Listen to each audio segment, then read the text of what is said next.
Thanks for tuning in to Healthy Planet One, where we discuss healthy living from experts in each of their fields. This is your host, Patricia Starr. And your co-host, Kimberly Knock.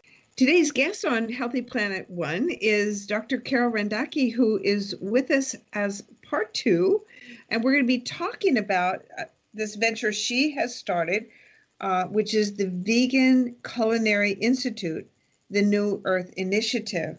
So welcome, Dr. Carol, back to us, and we are so excited. She is the owner of Zen Healing Center and the co-director of New Earth Institute and the Vegan Culinary Institute. As an acupuncture physician, I know you're well steeped in health and healing and natural food. So let's hear about what is this direction that you're going in with these additional amazing things. Hi, thanks for having me. Yes, I'm very excited about the Vegan Culinary Institute at the Zen Healing Center, which the reason we started focusing on it is because we saw a real need for people to not only understand what being vegan was, but how to be vegan and what that encompasses. And there's such a mystery about it, and there's so many myths about it.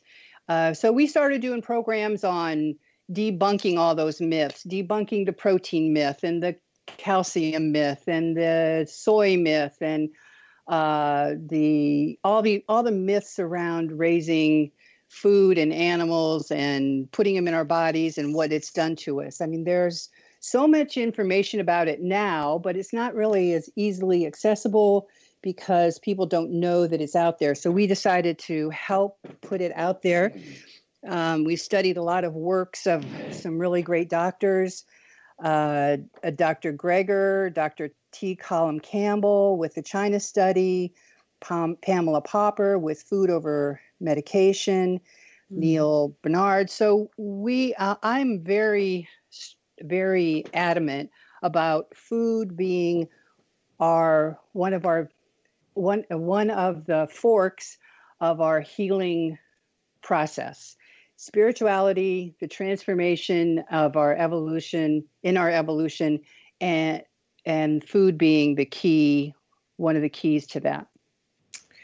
Yes, let food be thy medicine is what we've heard from Hippocrates from the very beginning. Exactly. So exactly. What is so important about being about veganism?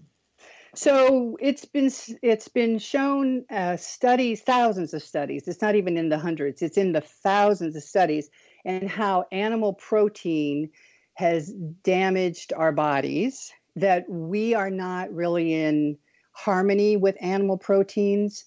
And I would say that also then from my own background, because I started becoming vegetarian, in the early 80s out of training in spirituality in India. And I see it as the key to the evolutionary process. Now, I know that I'm going to jump into a realm here that, many people may not be comfortable with, but I think that a certain level of comfort is starting to descend in our society, especially with what we're going through right now. And we see that the way we have treated and used animals has introduced all the viruses that we've been dealing with over the past few centuries. But I look at it as an evolutionary process, that when we stay in the realm of eating animals and eating animal products, then we stay in that animal realm. And that all this talk about spirituality and ascension and the evolutionary process, that in order to move out of that circle of going around and around and around in the same realm, that giving up the way that we've treated animals in our world is our evolutionary step. Kimberly, you have a question. Because this is what I focus on, although I'm not quite so strict, although for my body, because I go with a bio-individual thing, my body, I'm A positive blood type, although I don't follow that dietary regime. I chose to be more vegetarian. I just wasn't getting enough good protein sources. I switched that. But I do know some of my clients do okay on some animal protein, although I gear them more toward plant sources. And we talk about inflammation. Inflammation is the key thing I talk about. Yes. And also about improving the blood's pH. And how do you do that? Those were some of my earliest entrees into healing my own body. So maybe you can talk about inflammation, and then maybe if there's some bodies that do okay with a little bit of animal protein or. Yeah. So I would say that nobody does well with animal protein. That is proven. It's not just my own conjecture. There's thousands of research projects. There's the Cleveland Clinic and all their work, and Harvard and all their work, and then all the individual trials, in just piles of data that shows that any animal product will continue to foster and continue to support inflammation. And this, I'm going to say this in a really simplistic way, and it's really much more detailed than I'm about to say, but for sake of time, we don't really have the combination of enzymes to digest animals and animal proteins the way we do for fruits and vegetables, for plant protein. There's enough plant protein out there that if a person is not getting the right amount of plant protein, I would say don't give them more animals, then help them to understand how to get more proteins that they need. So, for instance, just on that point, I coached a vegan who, all through her pregnancy, to help her get at least 70 grams of protein. She was fine. She was amazing. Oh, yeah. I mean, there's thousands. I mean, look at the China study that T. Colin Campbell did. So outside of the third world countries that do, that suffer because of poverty, the middle ground all over the world, the blue zones, when they look at those diets, the people that do the best are the healthiest and have the least amount of inflammation, nearly none, are the ones that have a plant-based diet, 100%. 100%. And those are the people in the blue zones? Are they eating only plant-based? The ones with the highest levels of health are only plant-based. Yes. Mm-hmm. So tell us more about the Culinary Institute and how you go about telling people and getting them switched over and taking care of the levels of protein that they need. Right. Okay. So what we do with the Vegan Culinary Institute, we have a lot of fun with this. We do nutrition classes, but we do also cooking classes at the iZen Healing Center. And we keep them small. Probably, it depends on which class it is, maybe 10 to 15 people. And we go through all the different myths, and we go through how to rectify those myths. For instance, I'm just going to give you a quick, plant proteins. People say, of course, where do you get your protein? I mean, how many times have you heard that? But right in the top of my head, I've got 20 some places that I get protein, lentils and tofu and beans and quinoa and what else? Green peas and artichokes and hemp seeds and oatmeal. So I want people to understand every plant has protein.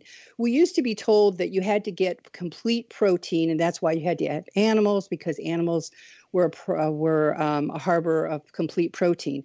But that has been demythed, because what happens is when we take the food into our body and it's broken up into amino acids, which proteins are amino acids, then we hold those amino acids in our liver in individual amino acids. And then when something in the body needs particular combination or a particular amino acid, then the liver and other organs send that out to them. And there are some things that nobody gets enough of. B12 is a really important one that everybody, of course, everybody knows that vegans and vegetarians have to supplement, but even meat eaters have to supplement it. B12 comes from a bacteria in the soil. So animals aren't actually producing B12. When they pull up a plant and eat the plant, they're eating the soil. that soil has the bacteria that goes into their body and then is converted into B12. So there's many different ways to get B12, but really the easiest way is just a supplementation, just a tincture of it every day or every couple of days. So there are some things that everybody should supplement. Yeah, B12 is one. Do you know what are the others? Well, it's mostly the B's. I mean, because everything else, like the C's and the. Okay. So, Carol, what are the other supplements other than B12 that for instance, vitamin D? I would say let's talk about just the vitamin D for people in Florida. Everybody's afraid of the sun because we've been told it creates cancer. I would suggest, and I suggest this for my patients, and I do this myself, and it's been shown in many, many studies. If we spent 15 minutes in the sun, and it doesn't have to be at the height of the sun of 12 o'clock noon, but if you spend 16 minutes with your skin exposed without being slathered with any lotion, you can 3 or 4 times a week. That's all it takes to get sufficient amount. Now, if a person is in a particular place in their life where they need extra vitamin D, because they're fighting a particular condition or trying to alleviate a particular illness, then that needs to be adjusted in some ways. And sometimes supplementation is important. But I try to look at the most natural ways of getting these particular vitamins and minerals with the whole food. So I was mentioning selenium, for instance. One of the best sources of selenium in a vegan diet or any diet is Brazil nuts. So we need about, depends, man or woman, age range of somewhere between 55 to 70-ish, 90-ish. Micrograms of selenium a day, right? So eating about maybe 3 or 4 Brazil nuts a day gives you plenty of selenium. So this is what we do at the Vegan Culinary Institute is we teach you which foods you can use to get what vitamins, but I also then combine it with my knowledge of Oriental medicine. And we look at the particular condition. So we're not just using food randomly, but we're looking at individual conditions and seeing what would supplement you the most, what would benefit you the most. So we do that. And then with the classes, along with the nutrition itself, we just have a lot of fun. We actually teach cooking combinations.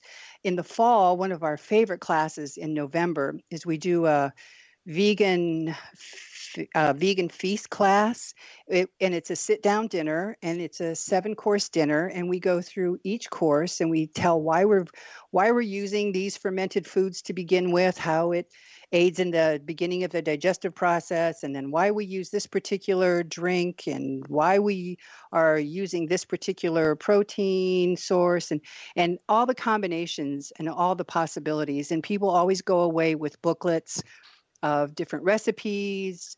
We also combine it with what we call seasonal cleanses. In Oriental medicine, each season has a partnership with a particular organ combination. So right now we're going into spring, and that's the liver and the gallbladder. So this time of year, you would do a liver and gallbladder cleanse.